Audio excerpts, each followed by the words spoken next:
it takes us now to make a start.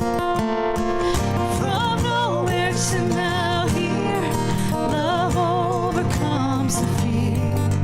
Somehow I'll get closer to your heart. From nowhere to now here, love overcomes the fear. Somehow I'll get closer. Somehow I'll get closer. Somehow I'll get closer to your heart.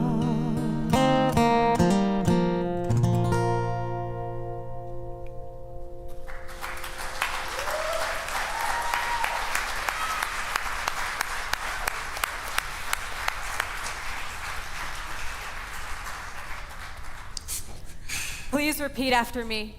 It is a blessing to be. It is a blessing to be here. It is a blessing to be here now. It is a blessing to be here now together.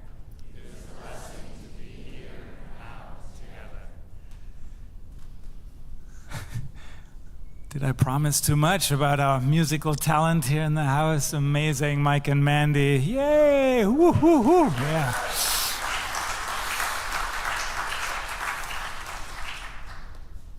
We gather this Easter morning as a people who are still becoming, still learning what it means to live not alone, but together. We come with different stories, different burdens, different hopes. Some of us arrive feeling strong. Some arrive carrying more than we can name. Some arrive carrying, all of us arriving needing in some ways a village. This is a season that reminds us that life can return, that what feels lost can be found again, that what feels closed can open, and that what feels broken can begin to mend. And so we gather not as a perfect people, but as a people willing to practice care, to practice repair, to practice the slow and sacred work of becoming a community where each person can belong and grow. Because we know this truth, our lives are bound together, our well-being is shared, and until all of us are free, we are none of us free. So let us enter this time with open hearts, ready not only to receive, but to help create the village we long for together. So please rise in body or spirit as we sing number 266 in our gray hymnal, Now the Green Blade Riseth.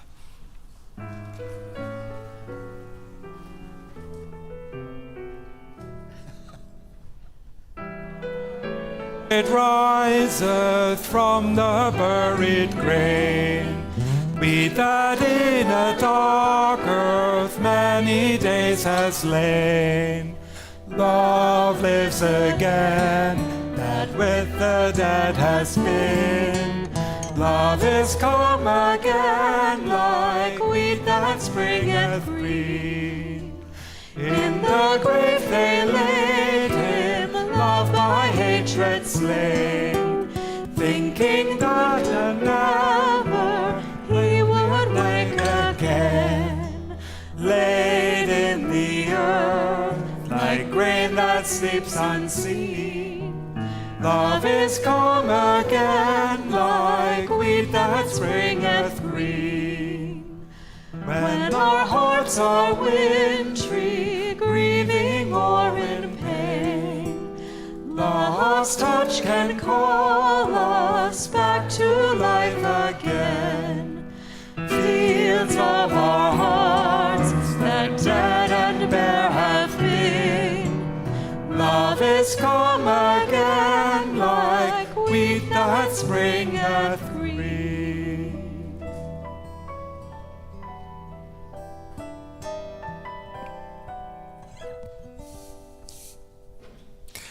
Please be seated.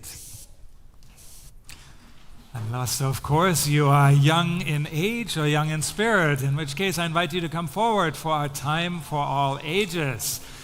And come on down with Patrick, who is visiting us here before he disappears to Virginia. Welcome back, Patrick. Come on forward here. I know we have a special story coming up that involves all sorts of people. I heard there's some birds chirping somewhere. Come on down. All right, come on over this way a little bit too. Here we go. Great. The journey of the birds.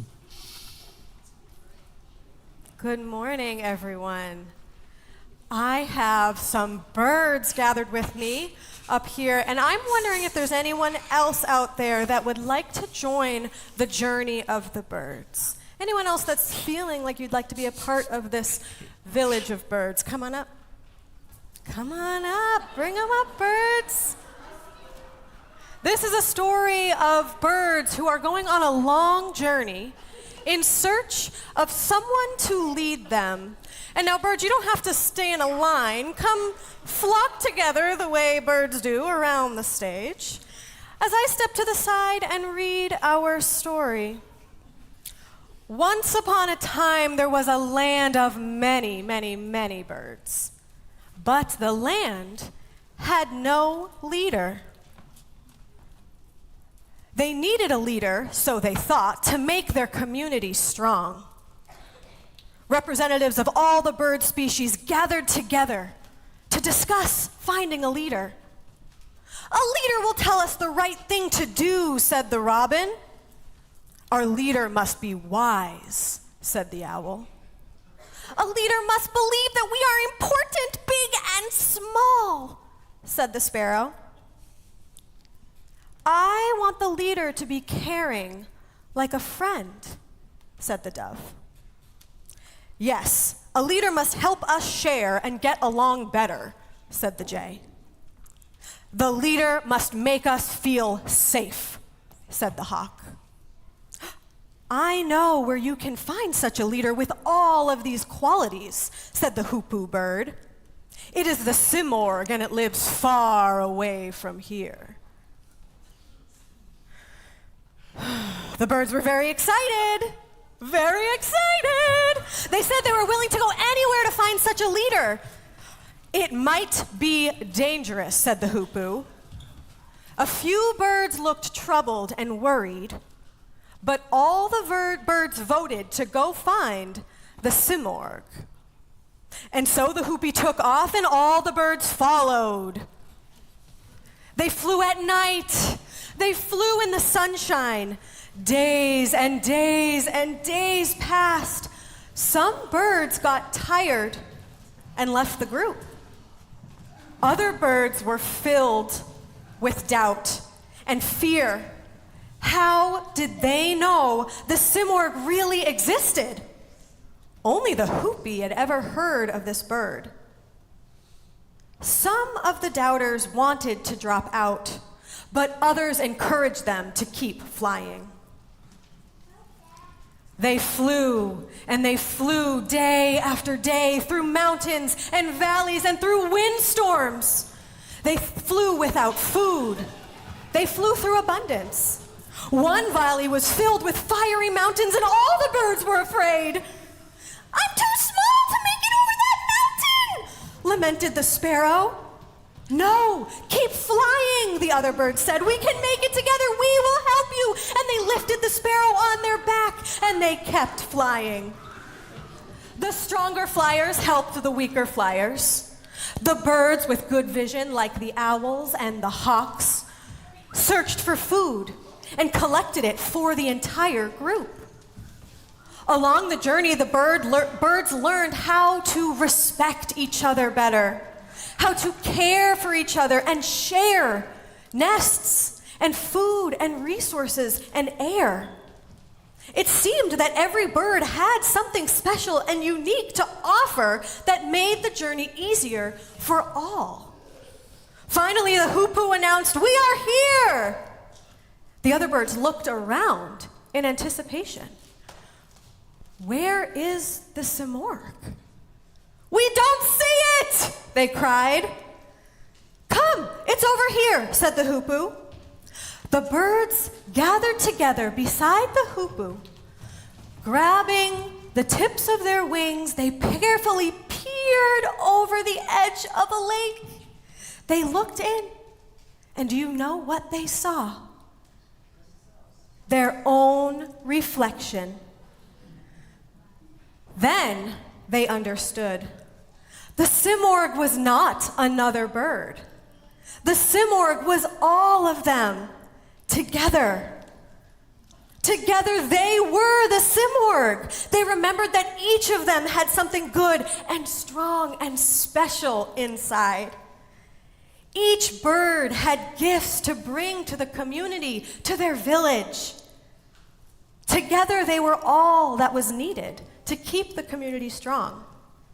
They knew that now, together, they could do anything.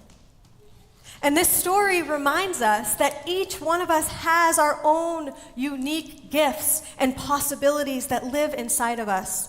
And sometimes all we need is each other to reflect it back to us, to turn our views inward and outward together.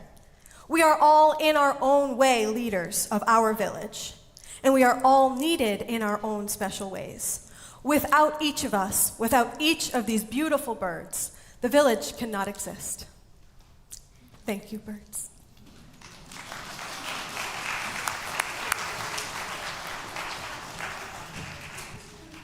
So now those of you up front, if you could rise in body or spirit here, and let's sing our children's blessing along with the movements that embody its message.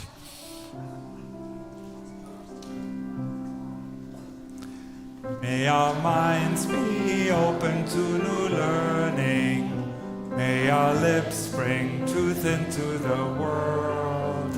May our hearts know love and our hands do the work of justice as we go our way in peace. As we go our way in peace.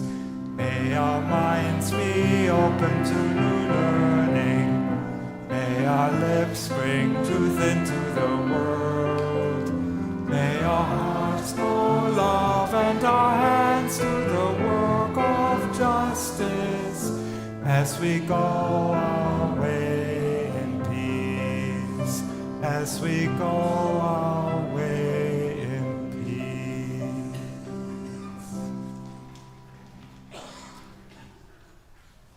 We now turn to the joys and the sorrows we carry in our hearts individually and as a community. Will you take a breath with me?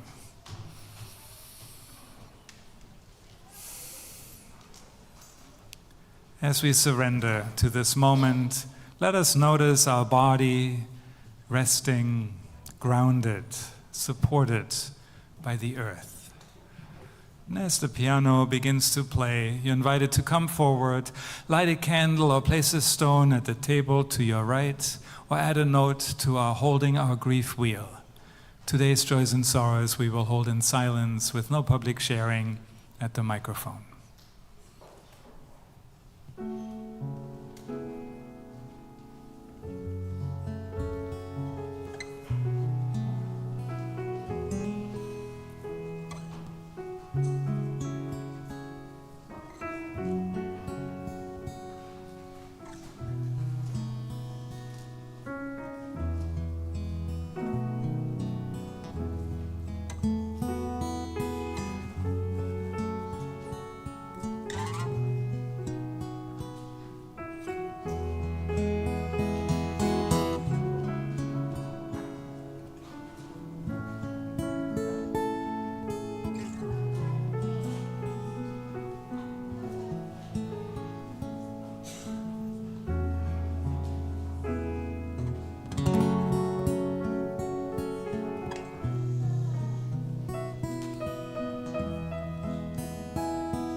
Now invite Bob to light one more candle on behalf of those who are not here with us today or who chose to remain seated.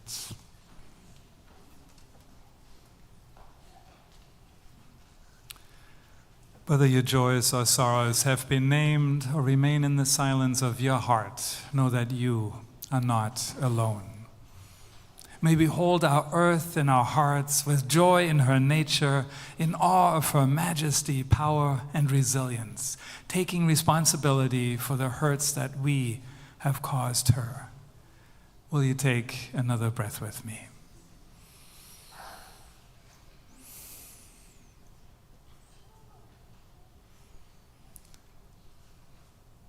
This week we hold in love Gloria Narcisi, David Nathan McCall, Mary Sue Davis, and George Tamaris. Please join me now for a musical prayer, a musical meditation. How could anyone? Number 1053 in our teal hymnals.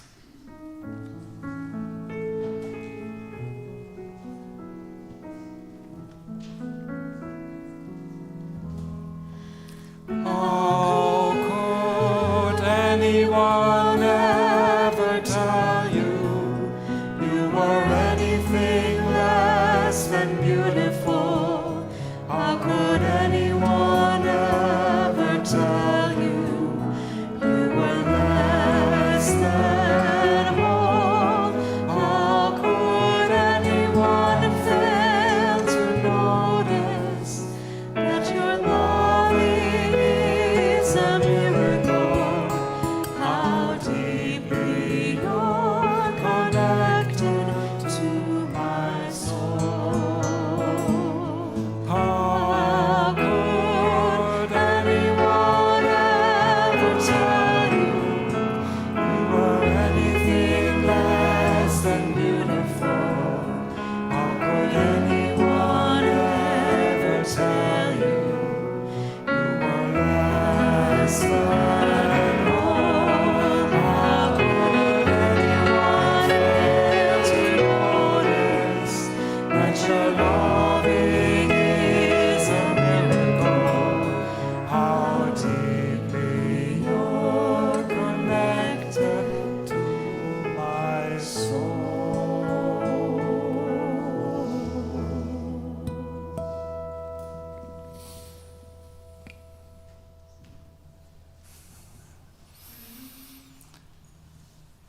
Imagine a village with a gate that opens onto a wide, beautiful field. Most people can pass through that gate easily, but some cannot.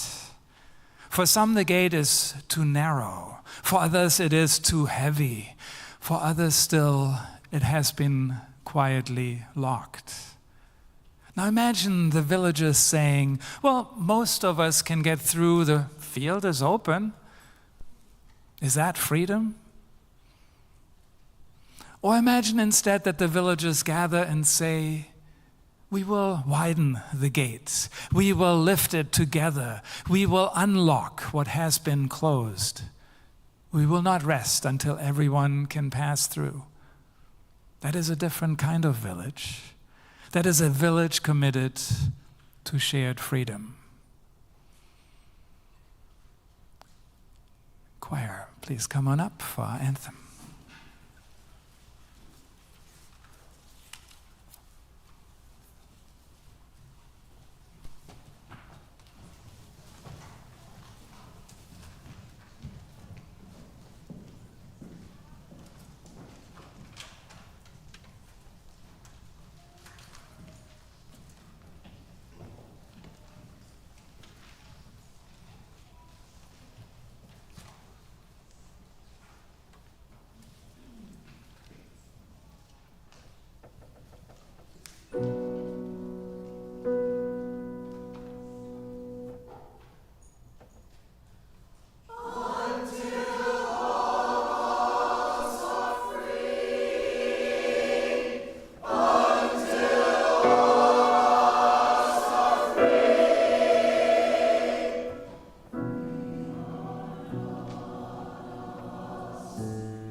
Creating a village is our theme for April.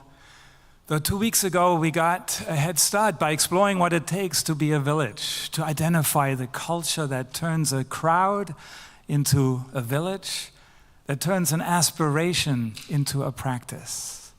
In many ways, a congregation is one of the last places where we can still practice being a true village. Not a marketplace, not a performance space, but a place of mutual care. And in a village, like our Concord UU village, there are many roles. They often overlap, and I really wonder which of these roles that I'm about to talk about feel familiar to you right now, from the past, or because you imagine playing them in the future. Here are some of them. The welcomers, the village people who instinctively move towards the stranger at the edge of the gathering. They make the first approach. They learn the new family's names before anyone else does. They remember to introduce people to each other. Without them, without you, our stated value of welcome remains just abstract, a banner on the wall rather than an embodied practice. Who is willing to own that role, even if just a little bit? Can I see a show of hands? Yeah, beautiful, right? This is important. The welcomer's gift is hospitality. Their shadow can be the tendency to welcome people into the congregation as it is, rather than making room for who the congregation might become. And then there are the founders and keepers of memory. Right, the village people who carry the community's origin story, who remember why things were built the way they were, what was tried and what was failed, what was hard won. In a congregation, these are often the longtime members who hold institutional memory. Patty Bass, I'm looking at you wherever you are, right there, right here. Not as gatekeepers of the past, but as witnesses to the arc of a community's belonging. They answer the question, how did we get here? I know there are quite a few of you long-termers out there, so can I see again a show of hands? Who feels like they're part of that long-term story? Yes, right, beautiful. Their gift, your gift, is continuity. And their shadow side can be nostalgia that resists necessary change. And we have the elders, another important role. Elders as distinct from mere longevity. Right? Elders are those village people whose accumulated experience has been tempered into wisdom. People who've suffered, reflected, and arrived at something useful. In a village, elders are consulted before major decisions. They hold the long view when everyone else is reacting to the immediate crisis. And in UU congregations, elders are not always the oldest people in the room. They're those who've learned how to hold complexity without needing to resolve it prematurely. Their gift is perspective. And their shadow can be the assumptions that their experience is universal. And there are the healers. Every village needs people skilled in tending to the wounds, physical, emotional, relational, spiritual. In a congregation, healers show up in formal roles like our pastoral care associates, the caring network, the minister, and also much in informal ones. The person, right, who always seems to know who is struggling, the one who brings food without being asked, the quiet presence, listening with minimal judgment. Healers hold the grief and illness and crisis that community life inevitably generates. Their gift is attentiveness to suffering. Their shadow can be the risk of absorbing so much pain that they neglect their own. And then there are the prophets, the village people who see the gap between what a community claims and what it does, and who refuses to let that gap go unnamed. In a village, they're the ones who stand up in the town meeting and say the uncomfortable thing. I know there's a few of you of those out there. They're rarely the most popular figures, but without them, communities drift into comfortable self-congratulation. In a UU congregation, the prophetic voice might come from a long-time social justice activist, or from a young person who hasn't yet learned to soften their truth-telling. At times it comes from the minister, settled or guest preaching, and their gift is moral clarity. And yes, their shadow can be self-righteousness, right? The prophet who mistakes volume for wisdom. And there are the bridge builders. Since every village contains factions, people who don't naturally understand each other, who move in different circles, who might not choose each other if left to their own tendencies. And yet bridge builders are those who move comfortably between these groups. They translate, they find common ground. They bring people into relationship who wouldn't have found each other otherwise. In a congregation, navigating theological diversity, generational difference, or conflict, bridge builders are essential. Their gift is connection across difference. And their shadow can be the tendency to want to smooth over real disagreements rather than allowing it to be productive. And of course, there are the storytellers, right? Keeping the community's narrative alive, making meaning and framing experience in ways that help a community understand itself. In our congregation, storytelling happens here from the pulpit in sermons, or when you step up here in testimonials like the Why My Heart Is Here column in parish notes. I hope you're reading those, they're great. During the sermon dialogue, the welcome table dinners, trips to Costa Rica. Anyone here went to Costa Rica recently? Woohoo, yes. Hikes in the woods, and a myriad of other gatherings each month. The storyteller's gift is meaning-making. And their shadow can be the tendency to tell the story that flattens the community, not flattens the community, flatters the community. Flatters the community rather than one that challenges it. And we have the builders and sustainers, right? The village people who show up to fix what is broken, who manage the pledge campaign, who organize the plant and yard sale, who make sure the building and grounds are maintained. They are the committee chairs, the team leads, the folks behind the scenes who update the wayside pulpit, thank you all, and make sure there are snacks for our kids or at social time. Their gift is faithfulness to the often unglamorous work. Their shadow can be resentment when their labor goes unacknowledged, or when they begin to confuse doing the work with being the community. Every healthy community also needs people who understand and maintain its edges, not to exclude, but to define.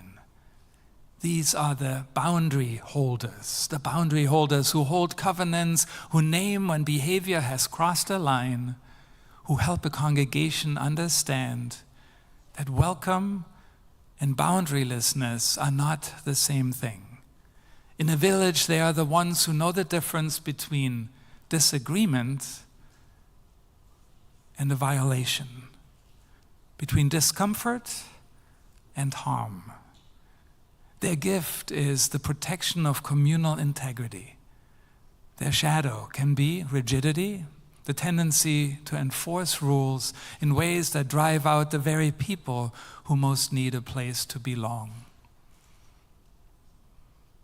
Oh yeah, and there are the dreamers and innovators. Anyone here who is a bit of a dreamer? Okay, good. Yeah, maybe we need more of them, I don't know. Who look at what is and imagine what could be. They question the inherited structure, drag the community towards a future it can't quite see yet. Without dreamers, community calcify. In a UU congregation, innovators are often in tension with the keepers of memory. And that tension, held well, is generative, not something to avoid. This is good. Their shadow can be impatience. Their gift is imagination, and their shadow can be impatience with the slow relational work that actually makes change sustainable. And let's not forget the children. Do we have children left in the house here? Yes, a few of them, right? Feel free to make some noise, children, if you're there. In a real village, children are not a program. They are not a constituency to be served. They are full members of the community whose presence changes the nature of the village itself. They ask the questions adults have learned to suppress. They expose pretension. They remind the community that it exists, not just for the present, but for the future. A congregation that treats children as recipients of community rather than makers of community has misunderstood what a village is. Their gift is presence without pretense. And their shadow, if you can call it that, is that they reveal exactly how much patience and long-term thinking the adults around them actually have. And there are other roles like the questioner and seekers, not fully at home yet, still trying to figure out whether they actually belong here. Right? And in a UU village, that is not a problem to be solved, but a permanent and vital presence. And the grievers, less a role than a season. Every village has those who are currently in it, the bereaved, the ill, the ones going through a divorce, a job loss, estrangement from a child. The grievers remind the village of its most fundamental purpose, to be present to one another in the hardest moments of human life. 2 weeks ago, during our Time for All Ages, I showed off this beautiful quilt. Oops, other direction. It's beautiful on both sides, I guess. Yeah, right. It was made by Janet Locatelli for our auction this year. Lorraine and I bid on it until I eventually outbid Lorraine. Still feel bad about that. And I told the story how for the quilt to do its job, right, to keep us warm, to embrace us fully, we need more than one square. We need all the squares coming together. And in the quilt that is our UU village, each fabric square represents an important role. And as one of our children pointed out, there would in fact be a big hole if a piece of fabric were missing. To be a part of a village is not about perfection. It is about participation. It is about asking, where am I needed? What is mine to carry? How can I contribute to the culture we are trying to create? Sometimes our role will be visible, and sometimes it will be quiet and unseen. Sometimes we'll bring energy, and sometimes we will simply bring our presence. And sometimes our role will be to receive, to allow others the gift of caring for us. Because a village is not only sustained by giving, it is sustained by the sacred exchange between giving and receiving as we sing at the end of every service. From you I receive, to you I give. Today is Easter Sunday, and in many traditions, Easter is a story about resurrection, about life emerging where it seemed impossible, about hope returning when all seemed lost. But in a Unitarian Universalist context, we might ask, what is resurrection? Not as a miracle long ago, but as a pattern we can recognize in our lives today. Easter reminds us that life does not end with despair. That something in us, in our communities, can rise again. But here's something important.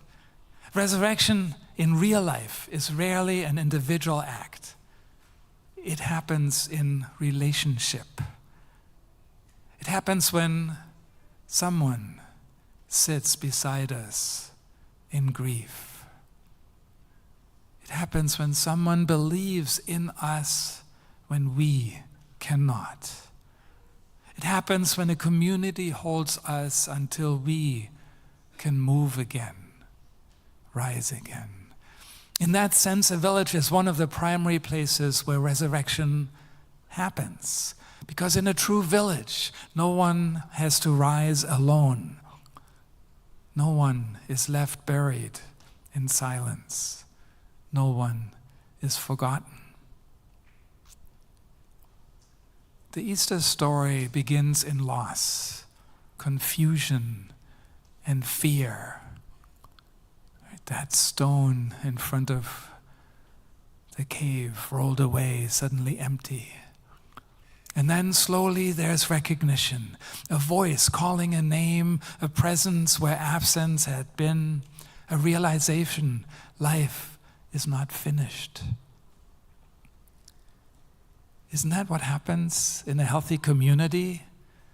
Someone who has withdrawn begins to return. Someone who has felt unseen is suddenly recognized. Someone who has been carrying something heavy finds support. And something suddenly shifts. Energy returns. Connection returns. Hope returns. This is resurrection, not as a spectacle, but as the quiet re-emergence of life within relationship. But here is a deeper truth. Not every community makes resurrection possible. For renewal to happen, there must be a culture that allows for it. A culture where people can be honest about struggle.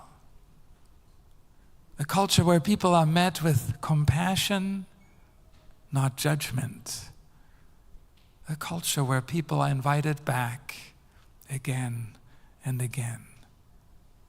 If a village is cold or distant or just transactional, people disappear quietly. But if a village is rooted in love, people return. They risk showing up again.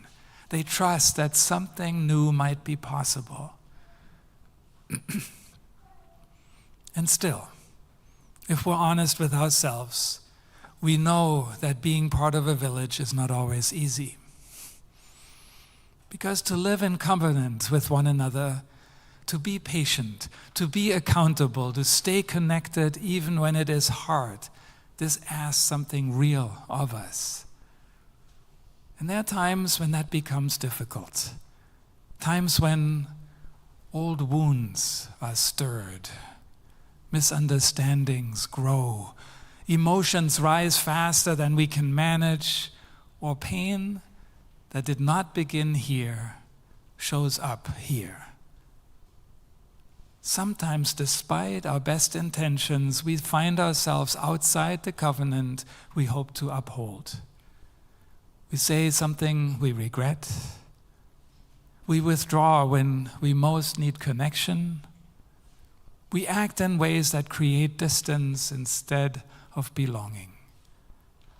And in those moments, it is important for us to remember, this does not mean we do not belong. It means we are human. But it also means something else. Sometimes what we are carrying is more than a community alone can hold. A village can offer care. A village can offer compassion. And a village can offer connection and accountability. But a village is not a replacement for all forms of healing. There are times when deeper support is needed from counselors, therapists, spiritual directors, or other trained guides. People who can help us tend to the roots of what we are experiencing. And seeking that as support is not a failure. It is, in fact, an act of courage. It is an act of responsibility. It is, in its own way, an act of love for oneself and for the community. Because when we do the work of healing, when we seek the support we need, we increase our capacity to live in covenant with others. We make it more possible to stay in relationship, to repair when harm happens, to return when we have stepped away. And the village, too, has a role in this, to be a place that says, you, even in this difficult moment where maybe you have acted in ways that make it really hard to remain welcome, and you are still one of us. Even when things are hard, even when you need space, even when your journey takes you beyond what we alone can provide. We will hold your place. We will welcome your return, because a true village does not expect perfection. It expects honesty, it invites growth, it makes room for healing. And it understands that sometimes the path back into covenant is not a straight line, but a journey that may take time, support, and courage. And when that return happens, when someone comes back a little more whole, a little more grounded, that too is resurrection. That too is the village becoming more fully alive. This is where our earlier question becomes even more powerful. What is my role in the village? Because in the light of Easter, we might also ask, how do I help create the conditions for life, where life can return for others? Right? When we welcome someone, we make return possible. When we listen deeply, we make healing possible. When we repair a rupture, we make trust possible. And when we show up consistently, we make belonging possible. Each of these is a kind of resurrection work, and none of it is abstract. It is embodied in small, repeated acts. Easter is not just something to observe. It is something to participate in. It invites us to notice, where's something in me ready to rise again? Where's something in this community ready to be renewed? Where might I help bring life back into a place that has gone quiet or distant? Think back to that quilt from earlier. A quilt can certainly fray, threads can loosen, pieces can feel worn, but quilts can also be mended. New pieces can be added, right? Old ones can be reinforced, warmth can return. That is Easter too. Not a perfect restoration, but a living, evolving renewal. We've been reflecting on what it means to become a village, the roles in our village that create a culture of care, belonging, and shared responsibility. And we've been holding the Easter message that life can return, that hope can rise, that renewal is possible even after a loss. But there's another truth that deepens both of these. Until all of us are free, we are none of us free. The message of our anthem. In much of our culture, we are taught to think of freedom as something personal, right? My choices, freedom, my rights as freedom, my independence as freedom. But a village teaches us something different. A village reveals that our lives are intertwined, that the well-being of one affects the well-being of all. If someone in the village is excluded, the village is diminished. If someone is unseen, the village is incomplete.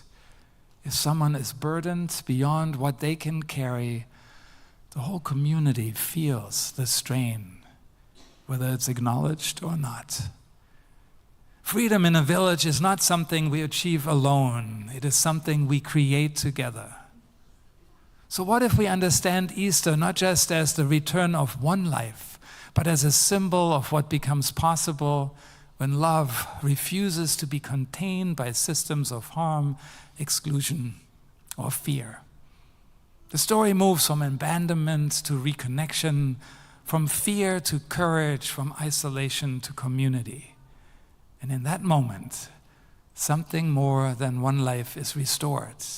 A people is changed, are changed, a community is reformed, a new way of being together begins to take shape.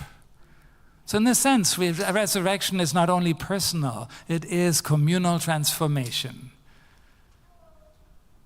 So earlier we named the many roles in a village. Now we might see them in a new light. Right? The welcomers, those of you who are welcomers, are not just friendly, they expand the circle of belonging.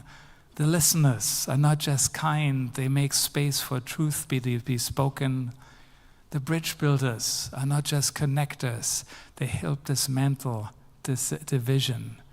And the prophets are not just courageous, they reveal what must be changed. And the caregivers are not just supportive, they restore dignity and strength.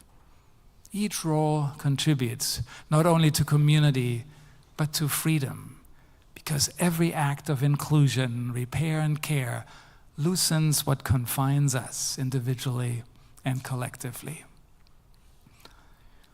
To live into this truth is not easy. It asks more of us than simple kindness. It asks attention, courage, humility, persistence.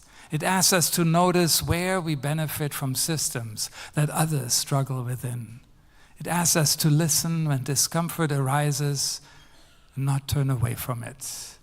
It asks us to keep widening the circle even when it stretches us. But this is also where the deepest life is found. Because when we participate in one another's freedom, we discover something profound. Our own lives expand, our relationships deepen, our community becomes more real, more vibrant, more alive. So as we continue building this village together, perhaps our calling is this: to be the kind of community where resurrection is not rare, but something we make possible for one another again and again. May that be so. Amen and Ashe. Thank you for your generous support of last week's outreach offering to support Northeast Deaf and Hard of Hearing services. Today's community plate will support our outreach ministries, including the 17th annual Superfest, a key fundraiser for the Concord Coalition to End Homelessness. Superfest will be Saturday, April 11th from 11 o'clock to 1 p.m. at the Concord Community Center. Local restaurants serve their best soups, creating a fun way for guests to enjoy good food and connect with neighbors, all in support of ending homelessness in Concord. Our morning offering will now be gratefully received.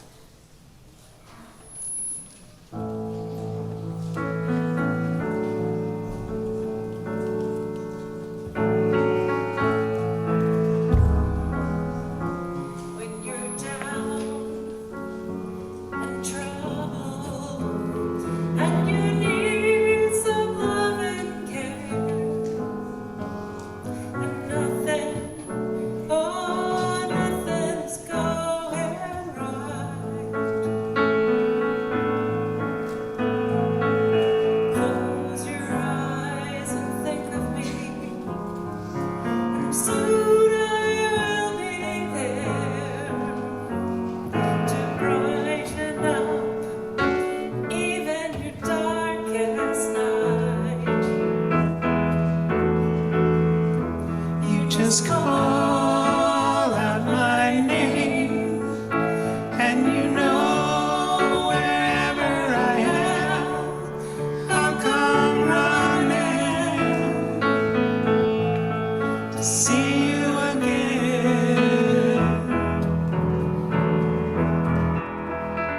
spring, summer, or fall. All you got to do is call, and I'll be there. Yes, I will. You got a friend.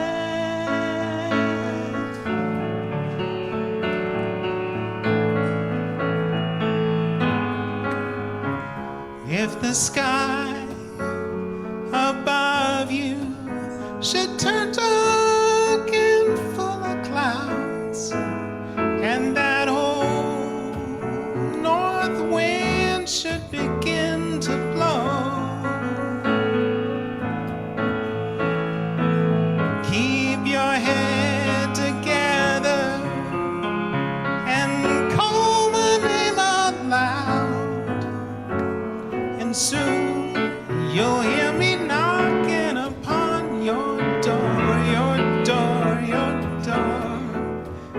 You just call out my name, and you know wherever I am, I'll come running to see you again. Winter, spring, summer, or fall, all you got to do is call, and I'll be there. Yes, I will. Hey now, ain't it good to know you've got a friend when people can be so cold? They'll hurt you, desert you. They'll take your soul if you let them. Oh yeah, but don't you let them. You just call out my name, and you know wherever I am, I'll come running to see you again. Winter, spring, summer, or fall, all you got to do is call, and I'll be there. Yes, I will. You got a friend.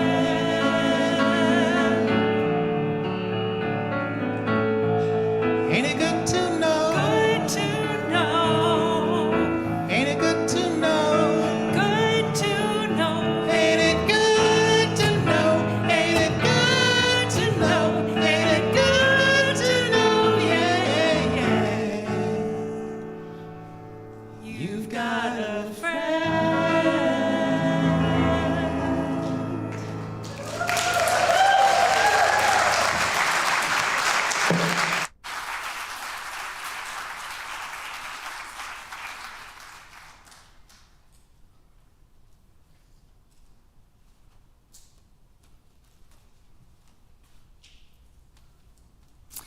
May we be transformed by our giving. May the world be transformed by our gifts. Please rise in body or spirit for our closing hymn, number 1030, Sia Hamba, in our teal hymnal.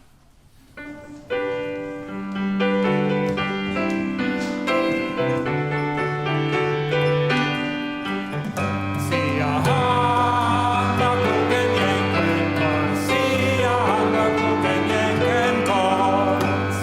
Sia Hamba, kuken yenken kos. Sia Hamba, kuken yenken kos. Sia Hamba, Sia Hamba, Sia Hamba, kuken yenken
forth into the world in peace. Honor one another. Listen with an open heart. Stay curious. Have courage. Be kind. Embrace the mystery. Welcome awe. And live always the way of love. And I invite you to extinguish your chalice at home as Jim extinguishes our chalice here in the sanctuary.